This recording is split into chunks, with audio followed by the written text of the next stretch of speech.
Dear Mom and Dad, I'm writing to ask you to do something that is oh so important. Would you please tell Santa how very hard I've tried this year and what a great reward I surely have earned? You know that I've been hoping to find something special under the tree, and I feel that I have more than proven that I deserve it. For example, each morning I made sure to wake you up at least 3 hours early to be sure you had enough time to get ready. And you may have noticed that I did not complain about any of the dinners you made this year, even though I had plenty of opportunities. I even helped you conserve electricity by making sure your phone was unplugged every night before bed. And I know how stressful it can be to see my hamper full of dirty clothes, so this year I decided to help by keeping them out of sight under my bed.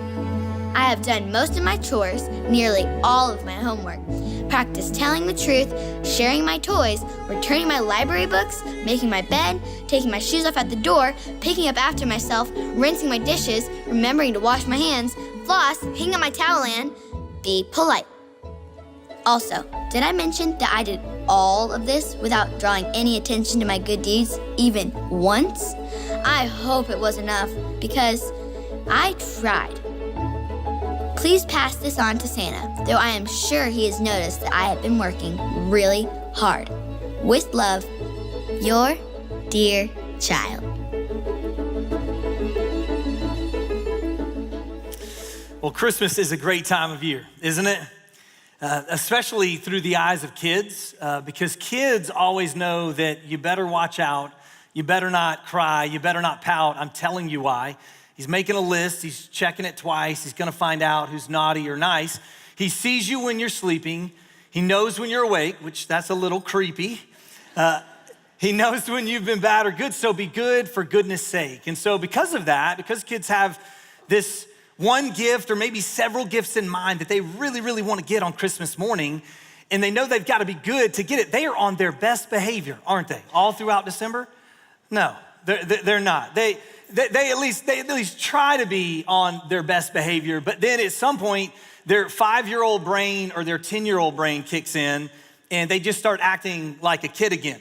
And then at some point they realize, oh yeah, I'm supposed to be being good for goodness sake, and they try to get back in line, and then the whole Christmas season ends up being this ebb and flow between them behaving and trying to be really good, but then failing and realizing, oh yeah, I need to be good so I can get what I want.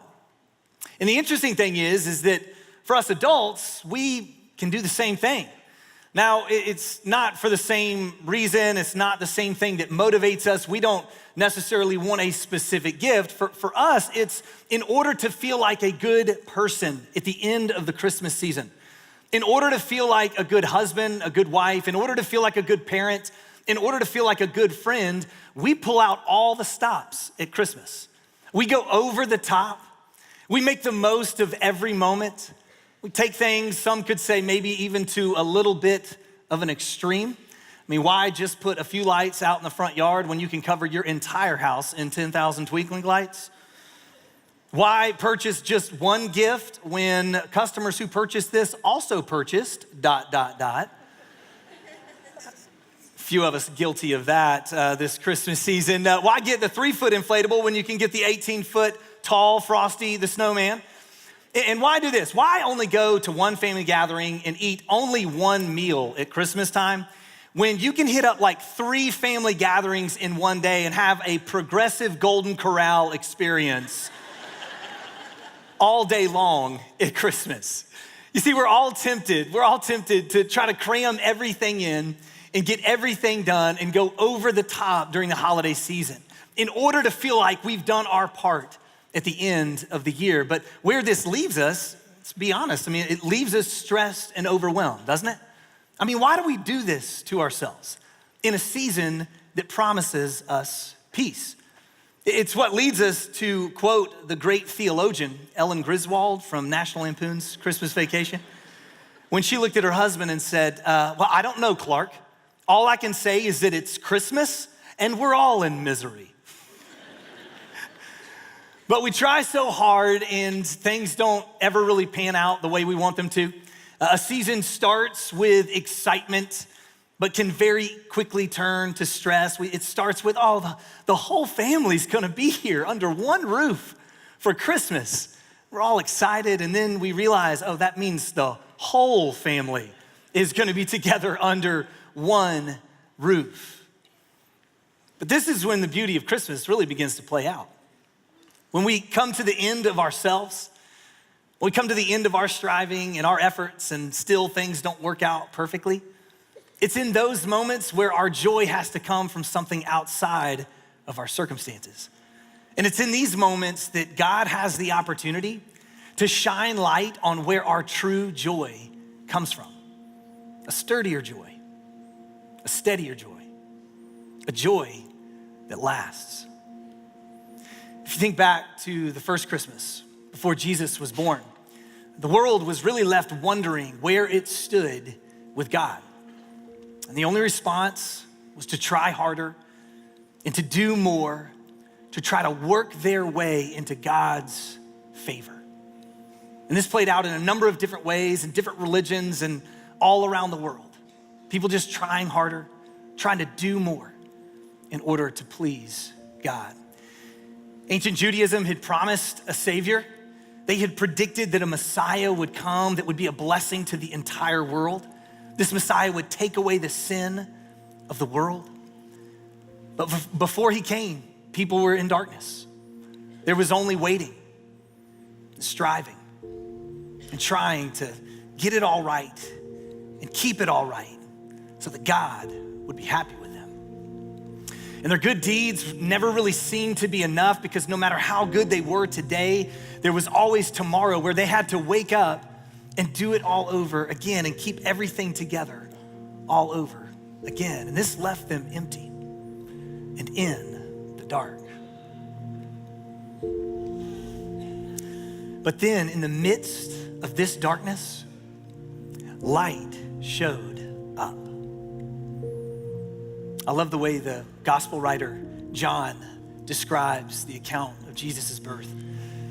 John was a disciple of Jesus. He was with Jesus during his ministry on earth. He saw Jesus teach. He saw Jesus heal people and perform miracles. And then he also was standing right there when his Savior was crucified on a cross. But John was one of the first to hear the news that Jesus had risen from the grave, that Jesus is alive. And then the next morning after the resurrection, John had breakfast on the beach with Jesus. And you can imagine what that did to his faith. To have his master, his teacher, this man he had followed, to see him die and then see him again alive 3 days later. John's faith exploded. It's no surprise that he became an integral part of the early church in the first century. And he saw it grow and expand in the face of tremendous opposition.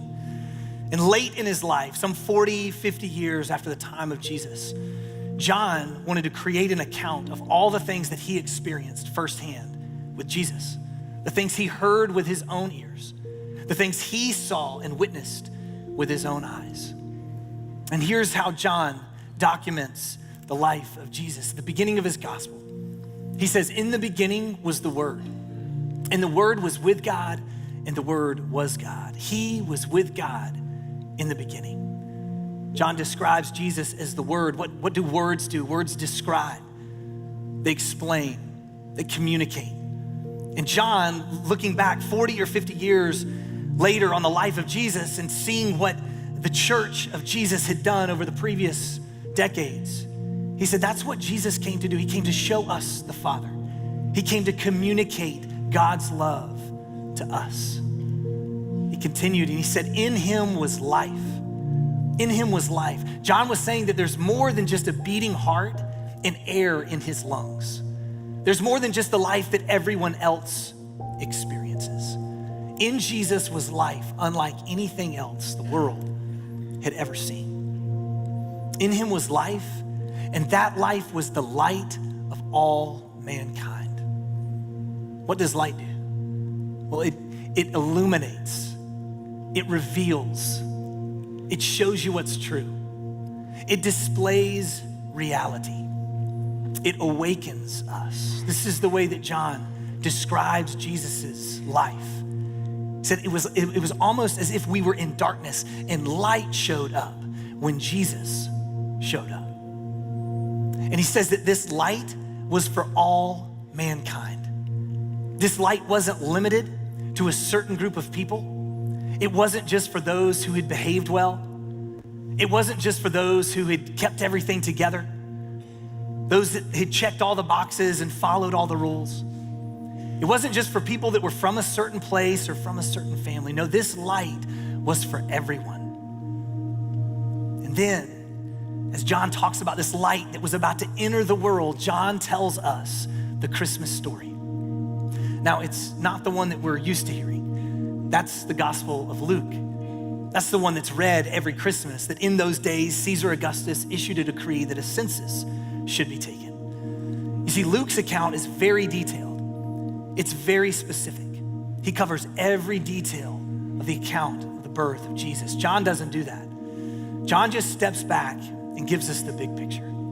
He says, hey, here's what was happening at Christmas. And it only takes him one verse, one short sentence to tell the Christmas story. And this is what John says.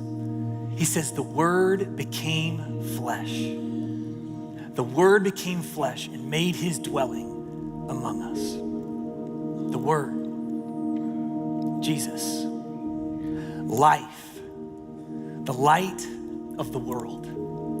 With the Father in the very beginning, of the same substance as the Father, the very essence of God, he became a man. Emmanuel, God with us. The light of the world put on a body. He became a human. He became like you and like me. And in an even greater show of humility, he didn't come as a king or as a warrior or as some sort of royalty. He came as a baby. The light of the world, wrapped in raggedy clothes and laid in a manger. Imagine that. The light of the world laid in this feeding trough for these animals in this barn. I love that John says that he made his dwelling among us.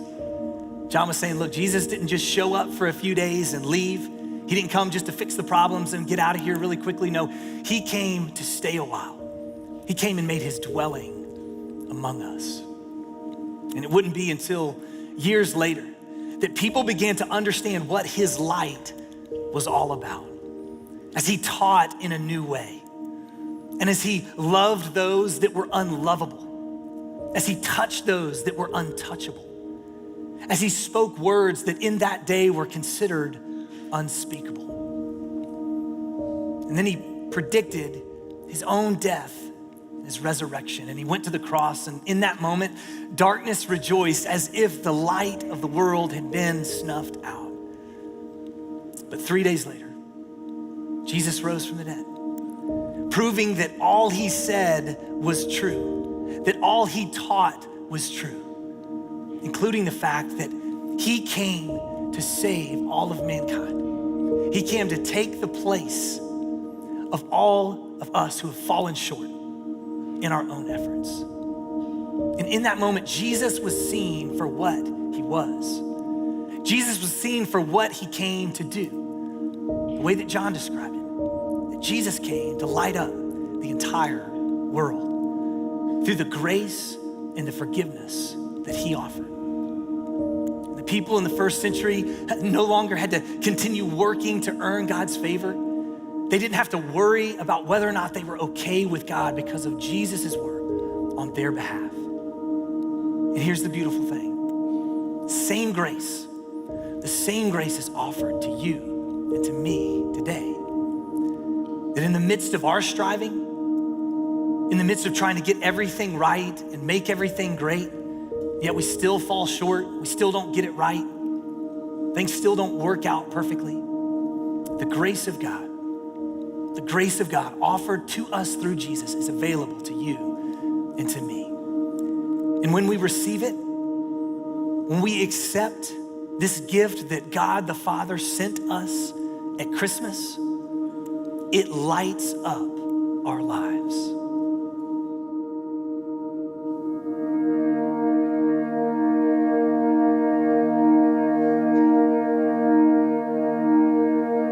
dear child, as you sleep tonight, there is no doubt that your heart is full of hope and wishful dreams for what extravagant surprise tomorrow may bring. I've seen you work so hard to be good, to do what's right, even when you think no one is watching. I noticed when you went that extra mile, did more than what was asked, tried harder than was expected, all in hopes that you had done just enough. And I watched, though hard as you tried, you made a mistake. You fell out of line, missed the mark, and failed. You didn't know that I watched as you cried, that my heart broke along with yours, though not because you lost the favor that you had been working so hard to gain, but because you thought you needed to earn it in the first place. All of that working, trying, and endless striving, checking all the boxes and trying to do enough, trying to be enough, none of that could earn my approval or add to what you deserve. Because it was never about that anyway. This is not a story of being good enough. It's a story of hope, of being chosen, reconciled, and rescued. A story of sacrifice, of redemption, and of a love so powerful you still feel it thousands of years later. A world that was broken and weary, didn't need another set of rules or a debt it couldn't pay. It needed something bigger, something better, something only a father could give. This dark world needed a light.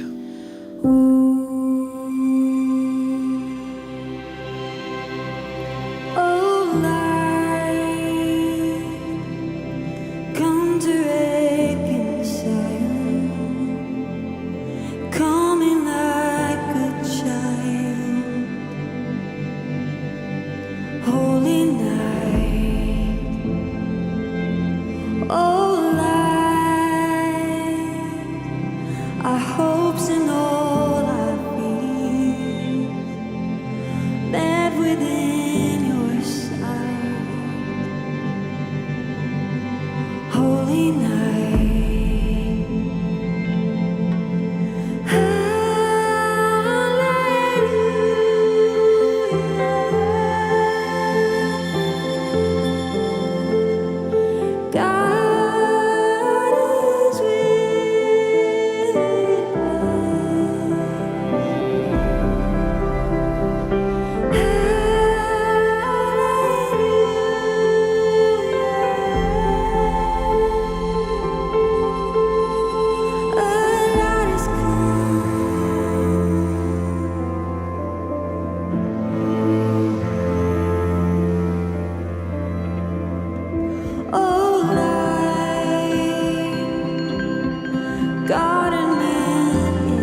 was life, and that life was the light of all mankind. The light shines in the darkness, and the darkness has not overcome it.